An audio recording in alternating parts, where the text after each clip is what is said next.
글로벌 증시 현재 전략에 대해서 함께 얘기를 해보도록 하겠습니다. 앞서서 말씀드린 것처럼 워낙 좀 실제로 시장이 힘들기도 하고요. 하다 보니 좀 안 좋은 얘기들만 계속 하게 되는데요.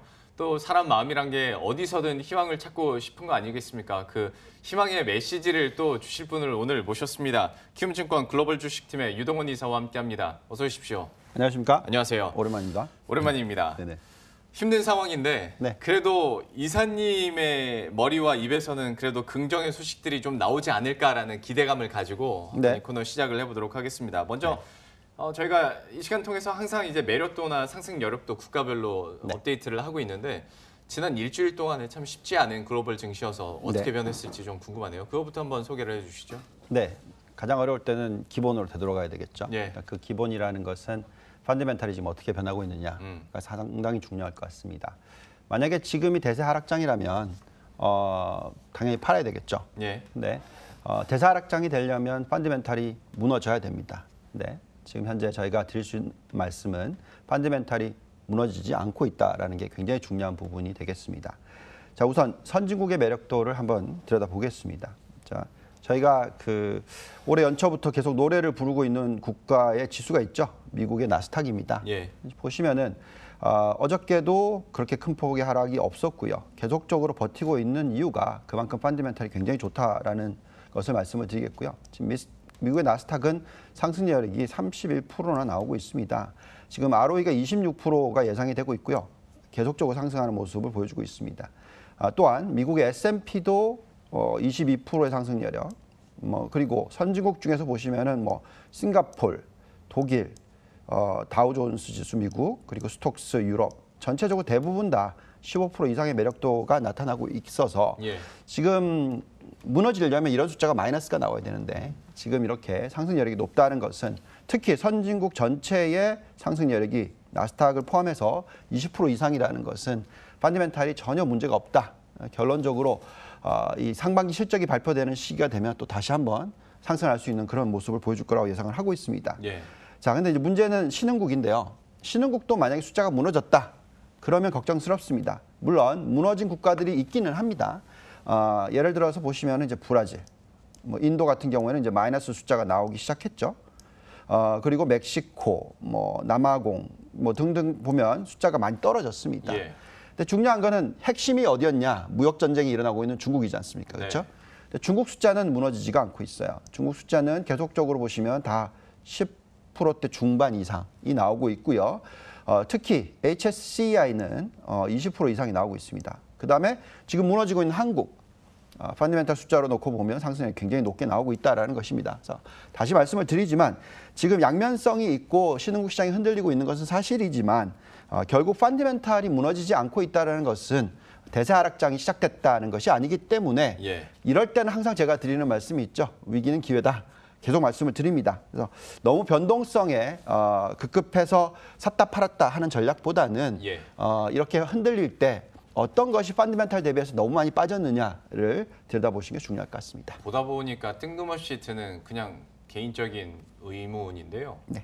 저 매력도 있지 않습니까? 네. 저 금융위기 이전에도 좀 추적을 하시면서 계속 그럼요. 하셨었습니까? 그럼요. 그러면 금융위기 직전에는 진짜 막 다 마이너스 나왔었어요?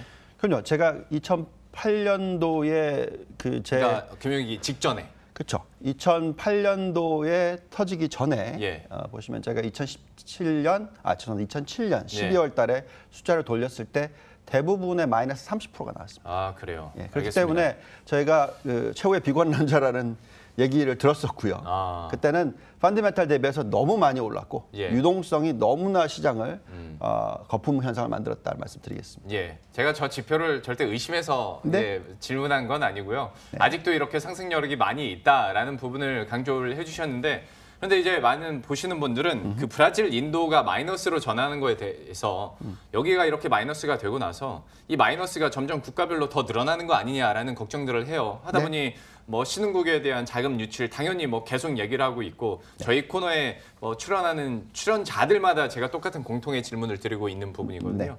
좀 여기에 대해서는 신흥국에 대한 걱정은 어떻게 보십니까? 자, 지금 여태까지 신흥국의 우려는 남미 지역이었었고요. 근데 이제 최근에 한 번 더 불거진 것은 결국 북미 이후에 이제 미중 무역 전쟁이라는 우려였겠죠. 예. 그러면서 이제 시나리오가 만들어집니다. 자, 그 시나리오를 보시면은 순서를 좀 말씀을 드리면요. 우선 제일 먼저 미중 무역 전쟁이 일어나고 그리고 나서 이제 미국 연준이 금리 인상을 가속화할 수밖에 없는 환경이 된다. 뭐 이렇게 되는 거죠. 왜냐하면 물가 상승률이 크게 올라가니까요. 예. 자, 그리고 나서 그러면 달러 강세가 계속 유지가 되고 원자재 가격은 계속 급락하고 또 여기에 이제 신흥국 시장의 자금 이탈이 가속화되면서 돈이 미국으로만 쏠리는 현상. 예. 이렇게 됩니다.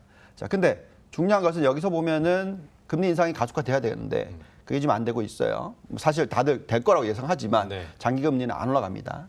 원자재 가격이 하락을 했고 안정을 찾는 모습이 나타나죠. 그래서 결국은 지금 현재 시점은 우리가 들여다봤던 1997년, 98년에 아시아 신흥국 위기, 그러니까 흔히 말하는 아시아 타이거 4개 예. 국가가 흔들렸던 그때 모습하고는 많이 틀리다라고 말씀을 드리겠고요. 자, 그러면 결국은 이 신흥국 위기가 터졌을 때와 비교를 했었을 때 박스 구간이 나왔던 달러를 봐야 되는데요. 예. 지금 한번 달러를 보시죠. 지금 달러를 보시면은 1997년에 98년에 그 신흥국 위기, 특히 아시아 타이거가 무너졌을 때를 보시면 달러가 거의 90대 초반에서 100대 중반까지 박스권이 유지가 됩니다. 예. 자, 그리고 실질적으로 엄청난 닷컴 버블이 만들어질 때 네. 굉장히 큰 강세의 달러가 나온다는 거죠. 지금 현재 시점에서는 우리는 이 구간에 있다라고 판단이 들고요. 이런 모습이 나타나는 것은 아마 2020년 이후라고 생각이 듭니다. 네. 자, 여기서 더 중요한 부분은 미국이 무역 전쟁을 하는 이유가 뭐겠습니까? 수출을 더 많이 하고 수입을 좀 적게 하려고 하는 예. 부분이겠죠. 자, 그러면 제조업 기반을 늘려야 되고 또 경쟁력을 키워야 되고 또 셰일가스를 수출을 해야 됩니다.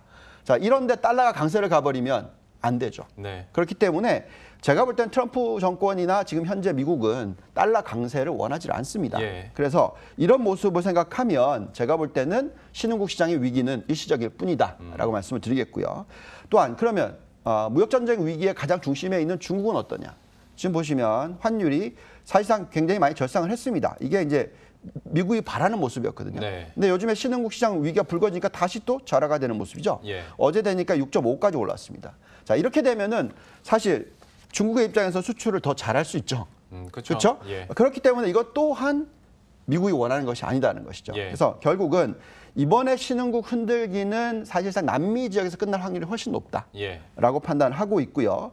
또한 아무리 중국을 흔들려고 하더라도 지금 현재 보시면 중국이 4차 산업혁명에 있어서 굉장히 빨리 나가고 있기 때문에 네. 흔들릴 수 있는 국가가 아니다는 것이죠. 또 흔들리는 국가는 어떤 국가냐면요. 정치적으로 불안해야 됩니다. 근데 지금 러시아도 안 흔들리고 또 중국도 안 흔들리는 이유가 뭐냐? 뭐 양쪽에 대통령들이 있는데 예. 뭐 워낙 튼튼한 기반을 가지고 있죠. 네. 흔들리지가 않을 것입니다. 그래서 저희가 판단할 때는 1997년, 98년처럼 신흥국 아시아 위기에서 전부 모든 국가들이 다 흔들렸느냐? 예. 그렇진 않았기 때문에 이번에도 남미 지역에서 끝날 것 같다. 근데 어제 좋은 모습이 나왔던 게 브라질이 급등을 했습니다. 네. 자, 결국은 지금은 어떻게 보면 변동성 장세인 것이지 펀디멘탈로 무너져서 대세 하락장이 시작된 건 아니라는 말씀을 드리겠습니다. 역시 이제 긍정의 아이콘답게 얘기를 해주셨는데 그냥 막연한 긍정의 메시지를 던지는 게 아니라 현재 차트나 수치를 통해서 확인을 시켜주니까 그나마 조금 안심은 됩니다. 그런데 전망이 긍정적인 거는 긍정적인 건데 네. 지금의 현실은 그렇죠. 여전히 좀 힘들지 않습니까? 하다 보니까 투자 대안 그리고 투자 전략을 어느 쪽으로 가져가야 될까라는 고민들을 그래도 많이 합니다. 아무리 이제 전망을 긍정적으로 해주셔도 네. 현재 구간에서는 전략을 어떻게 짜는 게 가장 유효할까요? 네, 제가 지난 2월, 3월 달 이후에 계속적으로 말씀드리고 있는 부분이 미국 시장이 고점 대비해서 한 12% 빠졌을 때 예. 이것만큼 좋은 기회가 없다라는 말씀을 여러 번 드렸지 않습니까? 결국 펀디멘탈로 봤을 때 지금 나스닥이 정말 좋다라는 말씀을 계속 드리고 있고요. 그래서 제가 글로벌 투자의 포트폴리오를 만들 때 있어서 신흥국은 당연히 흔들 수가 있지만 네. 지금 미국의 시장은 너무나 좋다. 경기도 워런 버핏도 얘기했죠. 이제 6이닝이다. 아직 멀었다라는 얘기를 하고 있습니다. 그래서 저희는 이런 때는 결국 신흥국 시장 비중을 20%, 25% 이상 가져갈 필요가 없다라는 말씀을 계속 드리고요. 예. 결국 선진국 비중이 가장 높아야 되는데 그중에서 가장 좋은 것은 미국이다. 여기에 또 더 자세히 들어가면 나스닥이다라는 말씀을 드리겠고요. 예. 지금 나스닥의 이 상승 여력을 저희가 자존가치 모델을 돌려보는데요. 자, 이 숫자가 얼마나 파워풀하냐는 것을 좀 말씀을 드리면은요. 아까도 말씀을 드렸지만 이 ROE를 26%를 집어넣고 지금 상승 여력을 구하면 30%의 상승 여력이 나옵니다. 근데 이게 26%가 지금 예상치의 올해 예상치고요. 내년은 얼마냐면 29%입니다. 예. 그리고 내후년은 30.5%입니다. 그러니까 무슨 말이냐? 미국 나스닥이 지금 아직 갈 길이 멀다. 자, 그렇기 때문에 지금은 이런 상황에서는 집중적으로 나스닥을 투자를 해야 되고요. 예. 자, 미국 비중을 전체 포트폴리오에 50%, 60% 들고 가면 그중에 50% 정도는 아니 50%가 아니죠. 전체로 놓고 보면 50%고 미국 비중으로 놓고 보면 거의 80%를 나스닥 쪽에 초점 맞추실 필요, 성장주에 초점을 맞추실 필요가 있다는 말씀 드리겠습니다. 예전에 이런 전망을 했었다라는 얘기가 나오면 저는 항상 의심병을 가지고 이걸 확인해 보는데요.